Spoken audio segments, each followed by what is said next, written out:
Hello students, Chemistry Gaurang Sathwara, Chapter 7, Group 15, Important topic, Oxo acid and oxide of phosphorus, H3PO2। पहले तो ये देखते हैं इसका स्ट्रक्चर कैसे बनाते हैं। तो एक कॉमन बात याद रखो, कोई भी एक एटॉम वाले जिसमें भी वन एटॉम फॉस्फोरस का हो उसके लिए P double bond O and OH, ये कॉमन फॉर्मूला, रेड वाला जो पार्ट है वो कंपलसरी लिखना। उसके बाद रिमेनिंग पार्ट क्या बाकी रहा, इसमें दो हाइड्रोजन तो दो OH लिख दो, कंप्लीट। इसको हाइपोफॉस्फोरस एसिड एंड फॉस्फिनिक एसिड भी बोलते हैं। Oxidation number of phosphorus +1, basicity 1। Basicity कैसे फाइंड कर सकते हैं, तो ये जो तीन हाइड्रोजन है उसमें से ये जो दो हाइड्रोजन है जो फॉस्फोरस के साथ डायरेक्ट अटैच है, हाँ, वो रिलीज़ नहीं होंगे, बट ऑक्सीजन के साथ जो हाइड्रोजन अटैच है वो रिलीज़ होगा इजीली। सो बेसिसिटी के लिए basicity depend on this hydrogen. तो हम ऐसे भी याद रख सकते हैं इसमें कि जितने हाइड्रोक्सिल ग्रुप है उतनी उसकी basicity. One hydroxyl group then basicity 1। Hybridization होगा sp3। It's a good reducing agent. क्यों, तो दो हाइड्रोजन डायरेक्टली फॉस्फोरस के साथ अटैच है, इसीलिए ये अच्छा रिड्यूसिंग एजेंट है।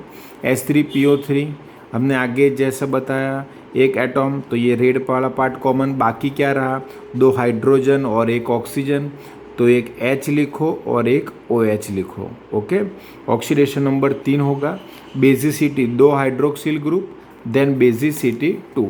हाइब्रिडाइजेशन क्या होगा इसमें, तो हाइब्रिडाइजेशन होगा इसमें sp3। ओके, चलो अब H3PO4 ऑर्थो फॉस्फोरिक एसिड। देखो H3PO3 ऑर्थो फॉस्फोरस एसिड, इसका दूसरा नाम है फॉस्फोनिक एसिड। H3PO4 है, ये ऑर्थो फॉस्फोरिक एसिड है।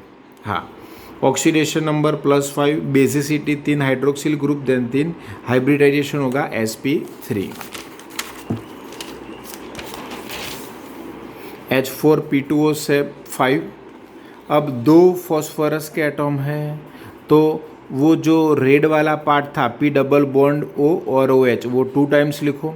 बाकी क्या रहा, दो हाइड्रोजन एक ऑक्सीजन, हाँ, तो डबल बॉन्ड से ऑक्सीजन अटैच करोगे तो वैलेंसी फॉस्फोरस की ख़त्म हो जाएगी, इसीलिए एक एक हाइड्रोजन अटैच करो और बीच में ऑक्सीजन अटैच कर दो। ऑक्सीडेशन नंबर +3, बेसिसिटी दो hydroxyl group then 2। H4P2O6 hypophosphoric acid बोलते हैं इसे। ऑक्सीडेशन नंबर +4 मिलेगा, बेसिसिटी तो 4 hydroxyl group then basicity 4, hybridization sp3।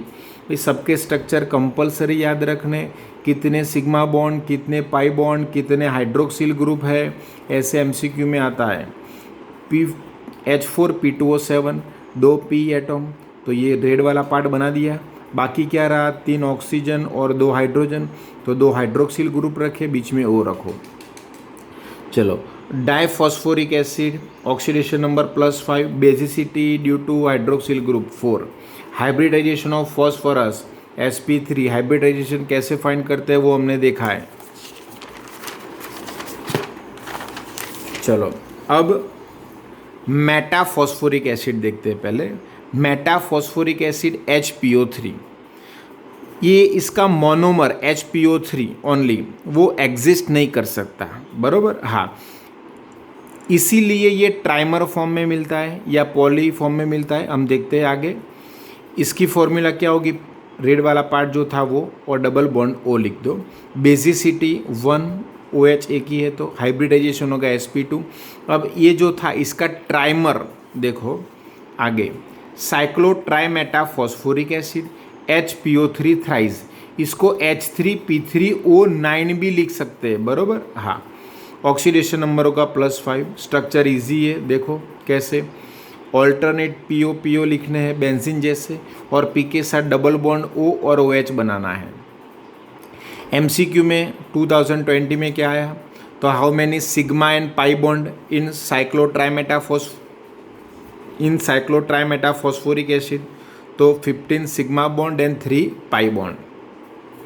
MCQ के लिए याद रखने के लिए, ये एरोमेटिक है तो यस, जब इसमें ये जो लॉन पेयर इलेक्ट्रॉन है ऑक्सीजन के, हाँ, इसका रेजोनेटिंग स्ट्रक्चर होगा, तो यहाँ पे ये इलेक्ट्रॉन पेयर यहाँ आएंगे और ये यहाँ पे जाएंगे, सब में ऐसा होगा, तो इसका रेजोनेटिंग स्ट्रक्चर बनाने जाए तो यहाँ पे डबल बॉन्ड आ जाएंगे 3, बेंजीन जैसा, तो 6 पाई इलेक्ट्रॉन हुए, तो ये एरोमेटिक कैरेक्टर है। चलो, उसके बाद लास्ट वाला छोटा टॉपिक एक P+3 जो ऑक्सीडेशन स्टेट है, हाँ, उसमें क्या होता है, disproportionate to higher and lower oxidation state, विषमीकरण हम बोलते हैं इसे। तो इसका मतलब क्या हुआ, +3 में से +5 और -3 दोनों एक ही एटॉम का ऑक्सीडेशन भी होता है, रिडक्शन भी होता है, बराबर। रेडॉक्स में हमने देखा था, उसको हम डिसप्रपोजिनेट बोलते हैं। +3 ऑक्सीडेशन स्टेट है, उसमें मिलेगा फॉस्फोरस की। अब एक last topic, oxide of phosphorus P4O6 कैसे फॉर्म होगा, P4+3O2 gives P4O6, oxidation number 3, sigma bond कितने 12, टोटल लॉन पेयर 16। स्ट्रक्चर कैसे बनाना है, तो वाइट फॉस्फोरस में जो था टेट्राहेड्रल फॉर्म, इसमें जो भी P थे उसके बीच में एक ब्रिज बॉन्ड O बनाना है, PO ऑल्टरनेट होगा, और ये जो 2 P सामने वाले उनके बीच में भी एक O ब्रिज बनाओ, यहाँ पे भी एक O ब्रिज बना दो, हो गया स्ट्रक्चर। MCQ में आ सकता है, how many lone pair electron, तो गिन लो कितने लॉन पेयर इलेक्ट्रॉन है, बराबर। MCQ के लिए important, how many sigma bond and pi bond in P4O6, hybridization sp3 होगा। P4O10 की बात करें तो P4O10 में बोलो भाई, P4+5O2 P4O10 होगा, यस।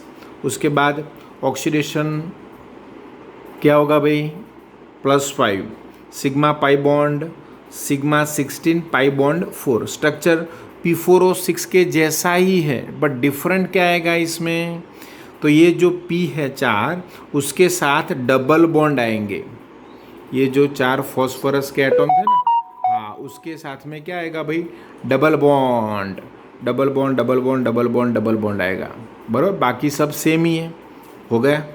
अब टोटल लॉन पेयर इलेक्ट्रॉन कितने, तो यहाँ पे देखो ये लॉन पेयर इलेक्ट्रॉन है, वो हमें लिखना है टोटल। हाइब्रिडाइजेशन sp3 होगा ऑन फॉस्फोरस।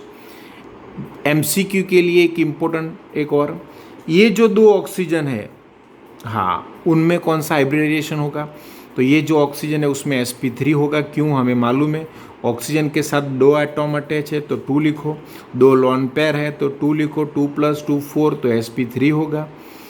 ये ऑक्सीजन की बात करें तो 1 एटॉम अटैच है तो 1 लिखो, 2 लॉन पेयर है तो 2, 1+2 3, देन sp2 हाइब्रिडाइजेशन। MCQ के लिए इम्पोर्टेंट है, how many sigma bond, pi bond, lone pair, hybridization. Okay, thank you.